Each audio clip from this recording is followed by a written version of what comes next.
Hello everyone, আসসালামু আলাইকুম। আশা করি সবাই ভালো আছেন।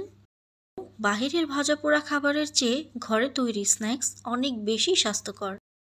আজকের রেসিপিতে আমি তৈরি করে দেখাবো ঘরে থাকা অল্প কিছু উপকরণ দিয়ে একটি নাস্তার রেসিপি, আলুর ক্রোসেন্ট বা আলুর সমোচা। ঝটপট তৈরি করে নেওয়া যায় মুচমুচে মজাদার এই স্ন্যাক্সটি। আশা করি আপনাদের কাছে ভালো লাগবে। চলুন তাহলে রেসিপিটি দেখে নেই। আলুর ক্রোসেন্ট তৈরি করার জন্য প্রথমেই আমি আটার একটি ডো তৈরি করে নেব। এর জন্য নিয়ে নিয়েছি 2 কাপ পরিমাণ আটা, নিয়ে নিচ্ছি হাফ চা চামচ পরিমাণ লবণ এবং 1 টেবিল চামচ পরিমাণ সয়াবিন তেল। এই দুইটি উপকরণ আটার সাথে ভালোভাবে মিশিয়ে নিচ্ছি।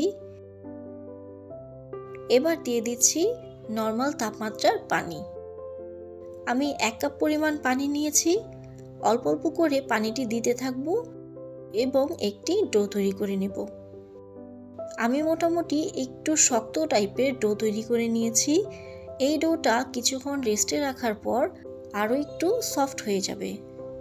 আজকের এই ডোটি তৈরি করতে আমার প্রায় হাফ কাপের একটু বেশি পরিমাণ পানি লেগেছে। ডোটিকে এবার ঢেকে রেস্টে রেখে দেব 30 মিনিটের জন্য। এই 30 মিনিটে আমি আলুর পুরটি তৈরি করে নিচ্ছি।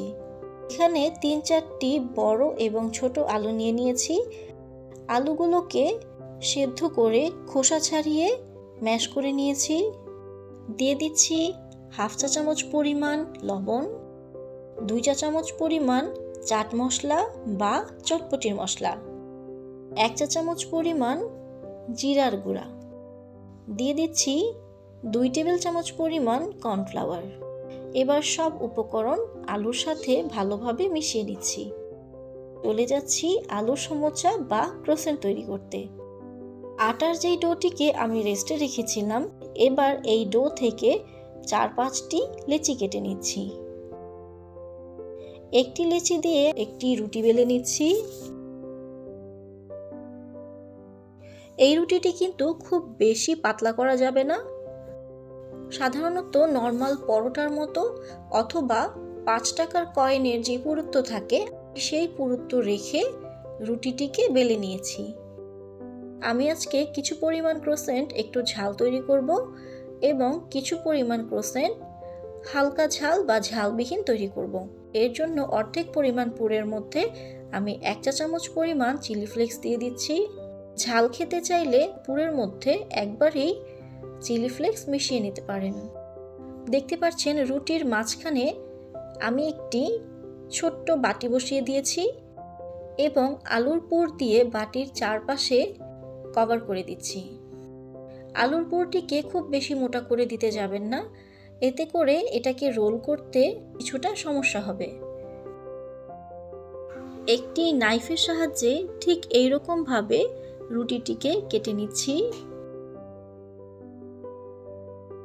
এবার ভিডিওতে দেখানো নিয়ম অনুসারে রোল করে নিচ্ছি। রুটির এই অংশটুকুতে আমি সামান্য পরিমাণ পানি লাগিয়ে এটাকে এবার সিল করে দিচ্ছি। আপনারা চাইলে এই ত্রিকোণা পিসগুলোকে চওড়া বা চিকন করে কেটে নিতে পারেন। চওড়া করে কাটলে ক্রোসেন্টগুলো একটু বড় সাইজের তৈরি হবে এবং চিকন করে কাটলে ছোট সাইজের তৈরি হবে। আপনারা দেখে নিশ্চয়ই বুঝতে পারছেন ক্রোসেন্টের রোলটা আমি কত সহজভাবে করে নিচ্ছি। একে একে আমি সবগুলো আলুর ক্রোসেন্ট তৈরি করে নিয়েছি। এবার এগুলোকে ভাজতে চলে যাচ্ছি। একটি ফ্রাইং প্যানে পর্যাপ্ত পরিমাণ তেল দিয়ে দিচ্ছি। যেহেতু ক্রোসেন্টগুলোকে মোটামুটি ডুবো তেলে ভাজতে হবে, সেই অনুযায়ী তেল দিয়ে দিবেন।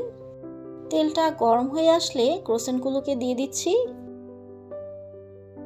চুলার আঁচটা মিডিয়ামে রেখে একটু সময় নিয়ে ক্রোসেন্টগুলোকে ভেজে নেবেন। এতে করে এর বাইরের অংশটা মুচমুচে হবে এবং বেশ কিছুক্ষণ সময় মুচমুচে থাকবে। ক্রোসেন্টগুলো ভাজা হয়ে গিয়েছে, এবার এগুলোকে নামিয়ে নিচ্ছি। তৈরি হয়ে গেল ঝটপট বিকেলের নাস্তা আলুর সমোচা বা ক্রোসেন্ট। এই ক্রোসেন্টগুলো সসের সাথে বা শসা বা সালাদের সাথে খেতেও কিন্তু অসম্ভব মজার হয়। এই ক্রোসেন্টগুলো বাইরে থেকে যেমন মুচমুচে, এর ভেতরটা খুবই জুসি এবং ফ্লেভারফুল হয়ে থাকে। আশা করি আমার আজকের এই স্ন্যাক্সের রেসিপিটি আপনাদের কাছে ভালো লেগেছে। ভিডিওটি ভালো লাগলে একটি লাইক দিয়ে কমেন্ট করে জানাবেন। সবাই ভালো থাকবেন। আল্লাহ হাফেজ।